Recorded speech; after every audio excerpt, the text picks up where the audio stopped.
சபரிமலை யாத்திரையில பம்பை ஆற்றை கடந்த பிறகு பம்பையாற்றின் கரையில் உள்ள பம்பா கணபதி கோயிலில் தேங்காய் உடைத்து வழிபாடு நடத்திவிட்டு பின்னர் அங்கு உள்ள ராமர், அனுமன், சக்தி கோயில்களில் வழிபட்டு செல்ல வேண்டும். இந்த கோயில்களை கடந்ததும் பந்தலராஜா போன்ற ஒரு சிறிய சன்னதி உள்ளது. புராணத்தின்படி ஐயப்பன் பந்தல வம்சத்திலிருந்து வருவதால் இறைவனை தரிசிப்பவர் இங்குள்ள அரசர் அல்லது அவரது பிரதிநிதியிடம் அனுமதி பெற வேண்டும். பந்தலராஜாவின் பிரதிநிதிகளால் இங்கு விபூதி பிரசாதமாக வழங்கப்படுகிறது. இது நீலிமலையின் அடிவார மலை. இங்கிருந்துதான் நீலிமலை தொடங்குகிறது.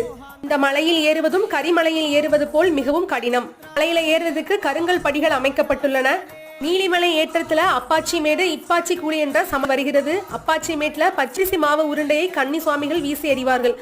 வனதேவியை திருப்திப்படுத்த இந்த வழிபாடு நடத்தப்படுகிறது.